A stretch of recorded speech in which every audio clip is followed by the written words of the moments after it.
अब जब 3-4 बड़े बड़े बिंदु हैं जो किसान नेताओं की तरफ से खुलकर सामने रखे गए हैं, उस पर आप उनको एक बार फिर से न्यूज 24 पर आज भारत बंद के दिन क्या आश्वासन देना चाहेंगे? सबसे पहले एमएसपी, ये 3-4 बड़े बड़े मुद्दे एक एक करके मैं आपसे पूछ लेता हूं, जिससे देश भी देख ले, किसान नेता भी देख ले, सबको पता लग जाए। पहले एमएसपी, अगर किसान एमएसपी पर चाह रहा है कि हमें लिखित में दे दीजिए कि एमएसपी कंटिन्यू करेगा, इस पर आप क्या करने को तैयार है?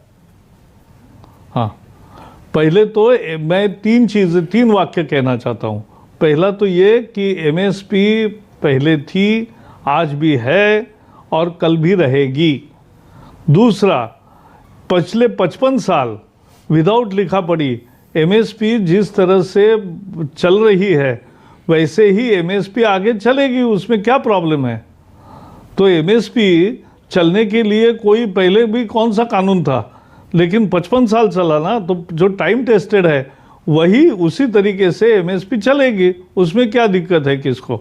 और तीसरी बात, एमएसपी तो बढ़ रही है। जो स्वामीनाथन कमीशन ने लागत मूल्य के ऊपर 50% देने का बात कही, उस फार्मूला को यूपीए के समय पेश करने के बावजूद भी यूपीए ने कभी मंजूरी नहीं दी।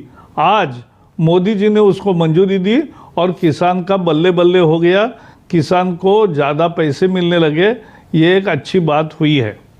अच्छा, एमएसपी के अलावा जावड़ेकर जी, मुझे पता है लगातार चर्चा हो रही है, आपको भी पता लग गया होगा, किसानों को इस बात का भी डर है कि कॉन्ट्रैक्ट फार्मिंग में अगर बड़ी बड़ी कंपनियां आएंगी तो धीरे धीरे पूरी तरह से आधिपत्य हो जाएगा इन बड़ी कंपनियों का, और किसानों का अपनी ही जमीन पर कोई हक नहीं रह जाएगा, मोनोपोली हो जाएगी, सब कब्जा कर लेंगी बड़ी। बहुत अच्छा सवाल पूछा, नहीं बहुत अच्छा सवाल पूछा। आपको मालूम है कानून में स्पष्ट लिखा है कि केवल जमीन पर जो फसल होगी उसी का कॉन्ट्रैक्ट हो सकता है।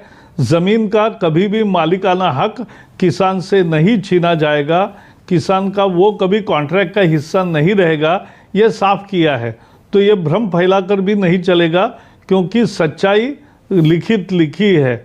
दूसरी बात है कि कॉन्ट्रैक्ट फार्मिंग के जैसे मैंने कहे 15 राज्यों ने कानून बनाए हैं ऑलरेडी, तो 15 राज्यों में कॉन्ट्रैक्ट फार्मिंग अलाउड है कानून से, तो वो करेक्ट है। और मोदी सरकार ने अगर किया ऑल इंडिया में तो वो गलत है, ये तो पाखंड है ना। और तीसरी चीज़ कि इसमें जो डिस्प्यूट रेजोल्यूशन है उसके बारे में कोई चर्चा चल रही है, तो उसमें कोई सुझाव है तो वो किसान के सुझावों को निश्चित वजन मिलता है, यह हमें समझना चाहिए।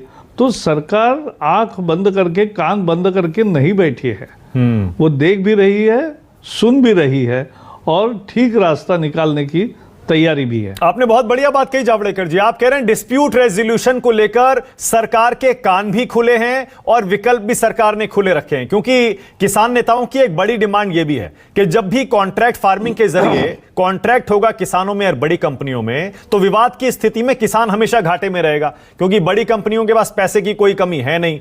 कोर्ट में जाने की जहां तक संभावना है वो एसडीएम कोर्ट तक उसका रास्ता खुला है, हाई कोर्ट में, सुप्रीम कोर्ट में, वहां वो जा नहीं सकता है। तो इसमें यानी आप कह रहे हैं सरकार ने विकल्प खुले रखे हैं। मैंने वो जो कृषि मंत्री ने कहा है वही मैंने कहा है। ओके, जावड़ेकर जी, सारे के सारे पंजाब के दल, खासतौर से जानती हैं अकाली कांग्रेस, ये कह रहे हैं कि एपीएमसी की मंडियां खत्म हो जाएंगी इन 3 नए कानूनों से, बिल्कुल खत्म हो जाएंगी। इस पर आपके क्या विचार है? बिल्कुल नहीं हुई, इस साल भी कानून लागू होने के बाद कहां हुई खत्म, बल्कि इस बार रिकॉर्ड धान बेचा है पंजाब के लाखों 25 लाख किसानों ने, और 56,000 करोड़ रुपए धान के खरीद में लोगों को, किसानों को मिले हैं। और ये सब टाइम का रिकॉर्ड हो गया। और इसका मतलब एमएसपी भी रही, और मंडी भी रही, और मंडी कोई ख़त्म नहीं हुई। ये तो इसी साल देखा है, तो अगले साल भी देखते रहेंगे, मंडी चलेगी चलेगी।